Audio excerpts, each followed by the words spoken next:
Toutatis is the new for 2023 Intamin multi-launch coaster Parc Asterix. Ever since this coaster was originally unveiled at IAAPA 2018, I have anxiously been awaiting for it to open. It looked like it could be one of the world's best coasters, as it would have 3 inversions and nearly 24 airtime moments.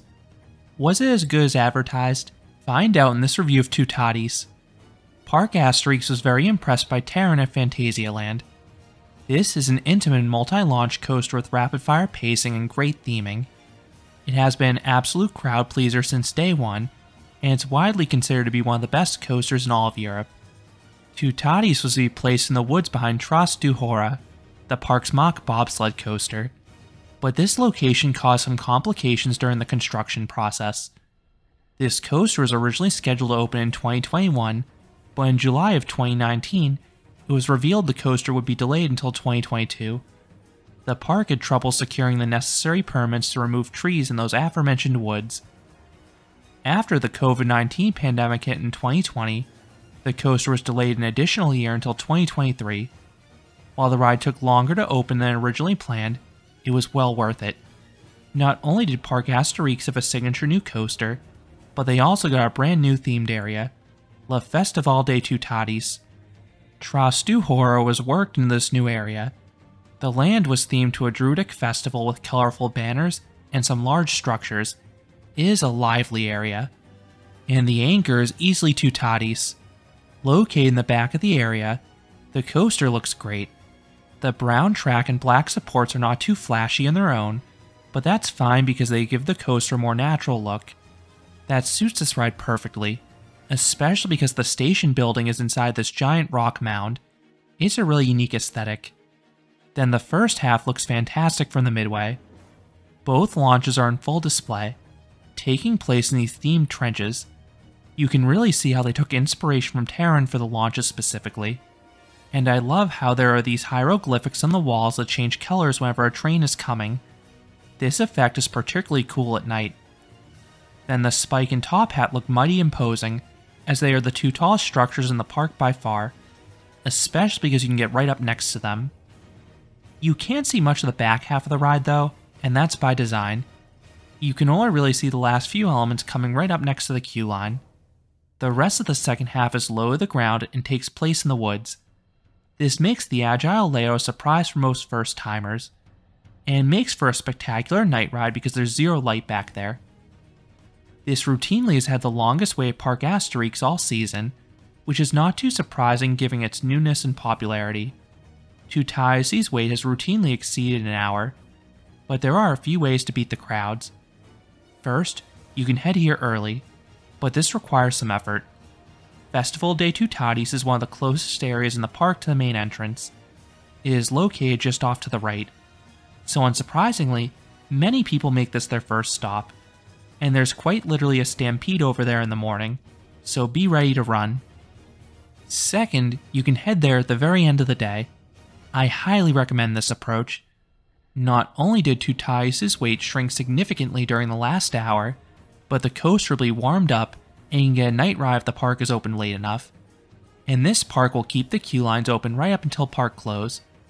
Just note that they will stop taking seating requests at the end of the night, but any seat is a winner in this ride. Third, you can use the single rider line. At least in the day I visited, there was never more than 15 to 20 people using it at max, so you get on the coaster in a fraction of the time.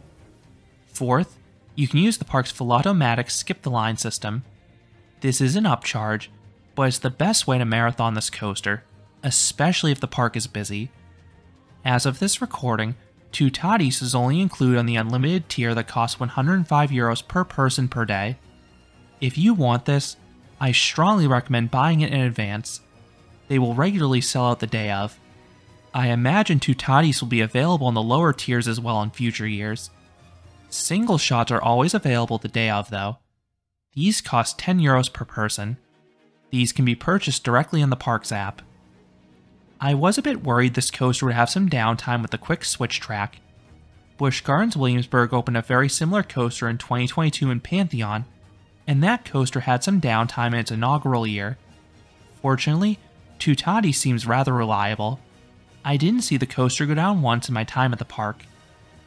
Once you reach the station, you have the option to join a dedicated queue for the front row, or head to the grouper for all other rows. From what I saw, the groupers will honor seating requests if you ask nicely. I tried this coaster in a variety of seats. Most elements felt identical across the train, but I had a slight preference for the back to maximize the top hat. Toutatis has 3 trains holding 20 riders apiece. Each train has 5 cars, and each car holds 4 riders in 2 rows of 2. I believe this coaster has enough block zones to run all 3 trains at once, but I have only seen 2 on the course at once in my visits. But the operations are certainly fast enough to support all 3. The operators are not the reason this ride has a long line. Parc Asterix has amazing operations all around, but they're particularly swift on Toutatis. They were getting trains out so quickly that the crew often had to wait 30 to 40 seconds between dispatches waiting for the next train to come back. Before you board, a staff member comes by with a shopping cart. You put all of your bags and loose articles in there. That cart will then be waiting for you at the exit to retrieve your belongings. The system works well, but one con, if you're visually impaired like me, is that Toutatis unfortunately does not allow glasses even with a strap. Pantheon originally had this rule when it opened, so I'm hoping Parc Asterix can relax it over time. Toutatis' trains are identical to those of Pantheon. The only restraint is a super comfortable overhead lap bar, similar to what can be found in most new Intamins. I love these harnesses. They're contoured perfectly, and they afford plenty of freedom to experience the ride's forces. I do wish they had the raised seats like something like Batman Gotham City Escape or Velocicoaster though. Those trains have an extra degree of freedom and accentuate the directional changes with the added height. Once the trains are locked, you have a fun dispatch sequence on Toutatis. You have some audio accompanied by glowing lights. The ride starts with a small drop directly out of the station. It's sharp enough to give a little floater airtime in the back row. This immediately leads into Launch 1. This is an LSM launch, and it has an okay punch on its own, but the speed is helped mightily by the rockwork on your sides and woodwork above your head. You then climb left out of the trench and hit this funky stall. It doesn't rotate you a full 180 degrees. Rather, it twists you 150 to 160 degrees, so you're hanging diagonally. And since the train takes its sweet time going through it, you get a few seconds of wild hang time. You then turn right and have back-to-back off-axis bunny humps. These are very similar to the ones at the start of Pantheon. The first gives very weak airtime when the ride is warmed up, but the second consistently gives a tiny bit of airtime. But this is just the appetizer. Toutatis then dives under a pathway and jumps upwards. Then you have a minimally banked turn into the swing launch sequence. This gives a moderate dose of laterals. Once the train completes this turn, the quick switch track moves into place. This enables riders to experience the giant backward spike. And I love how this is placed adjacent to the midway. These switch tracks are more hidden from view in the other Intamins, so it's harder to appreciate the engineering that went into it. The swing launch sequence feels identical to the one on Pantheon, and that is most certainly fine by me. I love this element. This one just has better visuals. It dips beneath the midway, and you have rockwork along the sides, much like Launch 1. Launch 2 is a short but solid kick. Then you charge over a bunny hill. This pass gives decent floater airtime for all. The pullout has another set of LSMs, providing another brief but tangible speed boost. Parc Asterix claims this ride has 4 launches, but I think they're underselling it. I really think this ride has 7 launches because of how the LSM fins are split into 2 sections before and after the bunny hill, rather than being one continuous section. It's the same quirk you'll find on Pantheon. You then head up the top hat for a rollback. The train went up higher than I expected, and the result was some fun weightlessness, especially in the front row because they go up the highest. This is where the intensity really ramps up. You are pushed over the bunny hill, this time backwards. You get incredible speed and strong, semi-sustained ejector airtime simultaneously. It's always a treat getting airtime this strong in reverse. With no time to recover, you then have a small hop upwards that also gives an abrupt burst of ejector airtime. Then you careen backwards up the spike. This is where you hit the ride's max height of 167 feet or 51 meters, and you get a spectacular view of both the immediate area and the park as a whole. Not only that, but you also get some great weightlessness across all of the rows. You then fall back down and zip through the launch track one last time. You get a nice pop of ejector on the dip beneath the pathway. Then you get even better negative Gs as you zip over the bunny hill. It feels like your regular speed hill, just on steroids. The train then climbs the top hat, this time actually making it over the top. Those up front get good sustained ejector airtime over the top. Further back in the train, you will also lift out of your seat on the apex, just not nearly as extreme, but you will return to your seat in short order. This is because Toutatis has an egregious trim brake on the descent. This is my biggest con with this coaster. Intamin marketed this element as an anticipation stall. I believe it's meant to serve as a pseudo holding brake, but it really hurts the drop in my opinion. Usually, the drop off a top has one of my favorite elements of any launch coaster. They typically offer intense negative Gs. I want to point out two other top hats that got a lot of flack, but were way better than the one on Toutatis. First, there's Pantheon. That top hat doesn't have any trims, but the train goes over it rather slowly. However, the drop is uninhibited, so the train is yanked down it and provides powerful ejector airtime for those in back.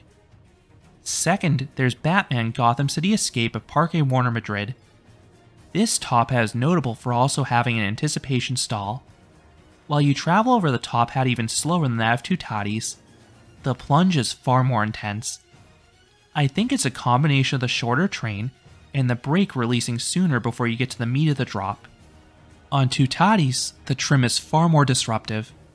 While the coaster has an impressive 101-degree angle of descent, it feels like the trim holds the train until you're beyond vertical, so most rows will not get any airtime, but you will get a delayed but brief jolt of ejector airtime in the back car at least. But I can't help but imagine what this drop would be like without the brake. Fortunately, the rest of the coaster is a beautiful blend of speed and pacing. It's a thin out and back layout through the woods, but the track is constantly flexing and undulating. It reminds me of Mystic Timbers at Kings Island in a way. The top hat is followed by a small hop upwards that gives a quick and decent pop of airtime. Then you turn left into the second inversion, a true zero-G stall. I love how long this element is, so you maintain your speed while also getting sustained upside-down airtime. You also get a fun near miss with a support beam at the apex and some trees on the twist out of it, particularly if you're on the left side of the train. Toutatis then whips around a 180-degree turn. This turn throws in this wave hump that gives a surprise pop of airtime. Then comes the single best airtime moment on the ride, the big bunny hill. This gives a few seconds of very strong and super sustained ejector airtime. It reminds me of an airtime hill in the early Intamin hypers, and that's a good thing. Next comes an S-hill. This oddly didn't give any airtime. Instead, the side-to-side action is all about the laterals. This is followed by a sizable wave turn. It's one of the more sustained airtime moments of the ride. You get weak floater up front, and decent floater in the rear rows, but it's more exciting because you're on your side at least. You then zip around a bend and surprisingly encounter the ride's third and final inversion, a barrel roll. You cannot see this coming because of the placement, which makes it all the more exciting. It's too fast to offer more than a pinch of hang time, but instead, it has excellent laterals as your body is tossed through it. I personally prefer some of the barrel rolls and other Intamins that get you out of your seat more, but this one is still very good in its own way. The train has a sharp bend right, it has moderate Gs, and then the ride finishes with a small double up into the brakes. Both humps give good pops of ejector airtime in most rows. It reminds me of something you'd see on an RMC. The second hump is a tad weaker in the rear rows because the train will start to decelerate, but it's still nice airtime. You then smoothly come to a stop and return to the station, ending the 3,527 foot or 1,075 meter long coaster. But it feels considerably longer because of the extended swing launch sequence. That adds roughly 1,000 extra feet or 300 more meters onto the coaster's track length. The most common complaint I've seen with Pantheon is that some find the ride a tad too short. I've seen some go as far to say that Toutatis is Pantheon with a second half, but the two coasters actually have fairly similar track lengths and durations. I think Toutatis feels longer because it packs in more elements after the top hat. You have twice as many as Pantheon. This results in a faster paced ride. Now what about Toutatis' smoothness? I am pleased to say this coaster is immaculately smooth. There is not a hint of a rattle in any seat. I could ride this coaster all day. So what would I rate Toutatis? I would give this coaster a 9.5 out of 10. This is an excellent coaster. It is the complete package. The presentation is wonderful. You have the themed first half and the secluded second half running through the woods. Then it also has some standout elements. The 3 inversions are excellent. The swing launch sequence has some shocking out of your seat moments. Then the second half is a nice mix of speed, laterals, and airtime. It has so much variety, and the elements are thrown at you in rapid fire succession. All of this is enough to make it the best coaster in all of France. But how does it compare to the other Intamin multi-launch coasters out there? I do prefer this to Pantheon. You have nearly identical starts, and I prefer the more jam-packed layout of Toutatis. But I personally prefer both Velocicoaster and Batman Gotham City Escape to this ride. Those rides have better top hats and more impactful airtime throughout. I think this ride is about on par with Taiga at Linnenmaki, which is no small feat. So those are my thoughts on Toutatis at Parc Asterix. What are your thoughts about this new launch coaster? Is it your favorite ride at this French theme park as well? Let me know down in the comments. If you enjoyed this review, I would appreciate it if you gave this video a like, and you consider subscribing, because there'll be a lot more roller coaster and amusement park videos here at Canopy Coaster. Thanks for watching.